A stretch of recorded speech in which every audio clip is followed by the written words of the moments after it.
Hello guys, good morning. Welcome back po ulit dito sa ating short video, no. Guys, ito nga pala yung ating tarpaulin ng Peace Wi-Fi. No need ng bendo machine. So pwede sila mag-connect ng 1 hour, 1 day, 3 days, 5 days, 7 days, and 1 month.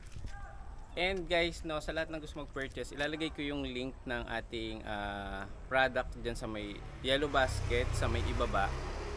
And ito kakadating lang kanina guys. So unbox natin to mamaya. Ito. So pinadala ito sa atin ng TP-Link Philippines, no. Shout out sa TP-Link. So ito yung ano niya, yung store niya.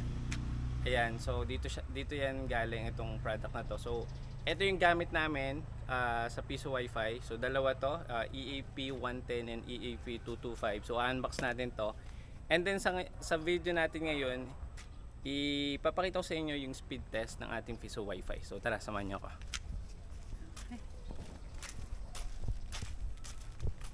So ito yung antena natin.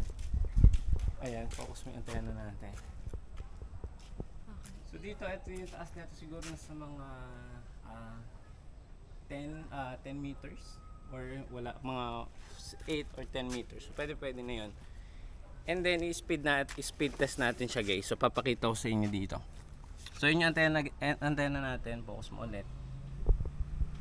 Ayan. And then ito naman yung ating speed test. So punta lang tayo sa Wi-Fi.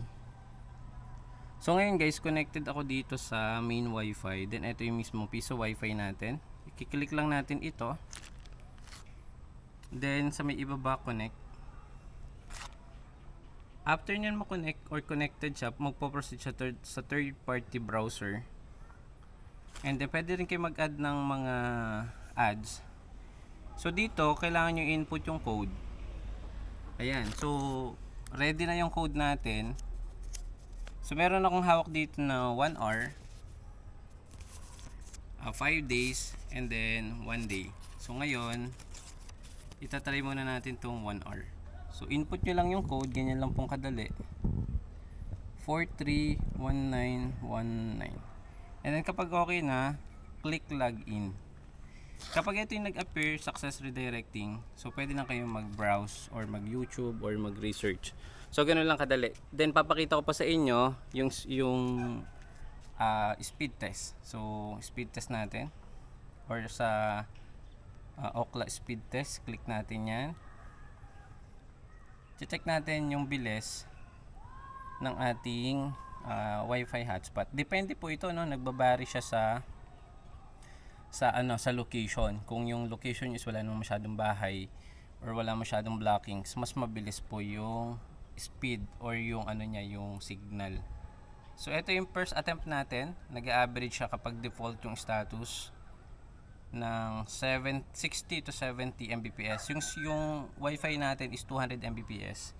So kaya niya magbigay ng 60 to 80 na speed test kapag default. Ayan, so 79. And then nandito tayo sa malapit, no. Itatry natin pumasok dun sa mismong tindahan. Tara, let's go, samahan niyo.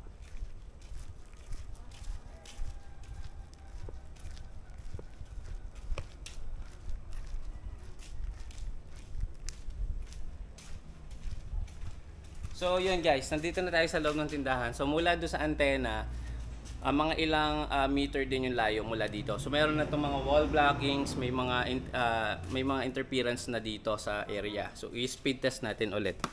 Yung first attempt natin kanina guys is 79, then i-retest natin ulit mula dito.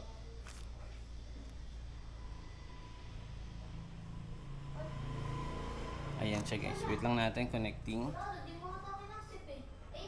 Ayan. So may mga ingay na bata doon. Nagka-computer. So kahit po marami nang connected, like may computer shop na kayo, pwede nyo i-add yung Piso Wi-Fi sa inyong tindahan or sa inyong bahay. So go natin. Kanina 79. And then ngayon, itatry natin ulit. Yan, connecting lang siya guys. Naghahanap siya ng kokonikan. So go natin. Ayan, Converge ICT. So wait lang natin yan guys. Kung gagawa po kayo ng vouchers, pwede kayong gumawa ng 7 days or 1 month. So depende po sa inyo yun. So yan, waiting pa. Wala pa siya guys. Ayan, so, ayan na, start na siya guys. Ganito lang talaga sa speed test by Ookla, medyo naghahanap siya ng server kung saan siya mas available. So mula dito, bumagsak po yung signal ng 8 or 9 Mbps. Ayan. So, ganun po talaga kapag medyo malayo na bumababa yung signal. Okay? So ngayon, i-unbox lang natin itong parcel galing sa TP-Link TP-Link Philippines, no? Thank you so much. And kung gusto niyo mag-purchase ng kanilang mga CCTV, ng kanilang yung routers, ilalagay ko yung link dyan sa may description. So ito yung gamit namin kapag kami ay nagpo-program ng TP-Link for Piso Wi-Fi. So ito yung gamit namin. Okay? So open natin. Ayan, so ready na din ako dito. Buksan lang natin guys, no. So ito yung gamit namin sa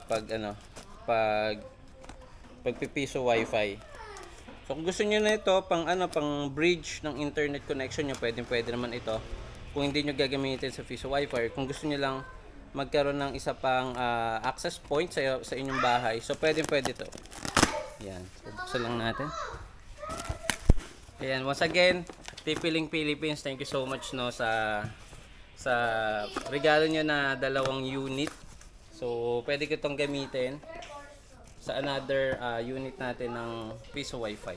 So ayan, meron po silang pinadala na EAP 110. Ito yun yung gamit namin sa Piso Wi-Fi. And then ito yung 4G. Ito yung 4G guys, no. So kung gusto niyo ng 5G or dual band, ito yun. Yung AC 1200 or yung EAP 225. So yun lang guys, no. Ilalagay ko yung Yellow Basket link dyan sa may ibaba ng description. Pwede na kayo mag-purchase, mag-avail na kanilang ayan, Omada TP-Link or camera, router, andyan po sa may ibaba. Avail na guys. So yun lang, see you again sa next video. Bye bye.